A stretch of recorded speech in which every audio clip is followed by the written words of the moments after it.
ধন্যবাদ এবং স্বাগত জানাই এই ভিডিওতে। আজকে আমি কথা বলবো মানসিক রোগের ওষুধ কি খাওয়া খারাপ। অনেকেই এই প্রশ্নটি আমাকে করেন।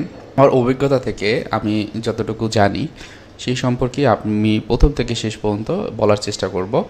আশা করি কেউ যদি আমার চ্যানেলে নতুন হয়ে থাকেন তাহলে চ্যানেলটি সাবস্ক্রাইব করে রাখবেন। আসলে মানসিক রোগের চিকিৎসা কিন্তু দুই ধরনেরই রয়েছে। এখন আপনি যেখানেই যান না কেন, আপনি বাংলাদেশে থাকেন, বাংলাদেশের বাইরে থাকেন, এই দুই ধরনের চিকিৎসা নিতে হবে। একটি হলো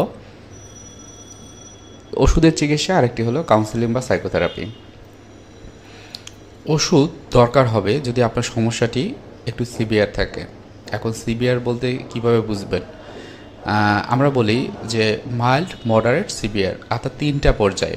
সিভিয়ার মানে সবচেয়ে খারাপ অবস্থা, এবং মাইল্ড হচ্ছে যে সব থেকে কম, মডারেট মানে মাঝামাঝি।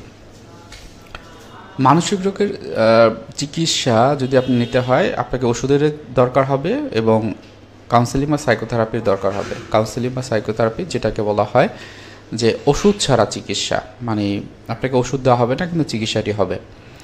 এখন এই যে মানসিক রোগের চিকিৎসার জন্য আপনাকে ওষুধ খেতে হবে যদি দরকার হয়। আপনার যদি না খান সেক্ষেত্রে কী হবে, আপনার যে সমস্যা হবে সেটি হয়তো ওষুধের যে ক্ষতিকর যদি দিক থেকেও থাকে তার চেয়ে অনেক বেশি। আর একটু ডিটেলসে বলি।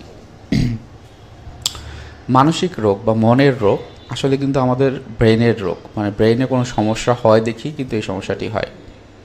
এখন আপনার ব্রেনের সমস্যার কারণে আপনার ওষুধের দরকার হবে, কারণ আপনার ব্রেনের যে নিউরো ট্রান্সমিটারগুলো আছে সেগুলো ব্যালেন্স অবস্থায় নেই, সেগুলোকে একটা ব্যালেন্স করতে হবে। আপনি যদি ওষুধের মাধ্যমে চিকিৎসাটি নেন তাহলে এটা ব্যালেন্স হতে সময় বেশি লাগবে না, অল্প সময়ের ভিতরে ব্যালেন্স হয়ে যাবে।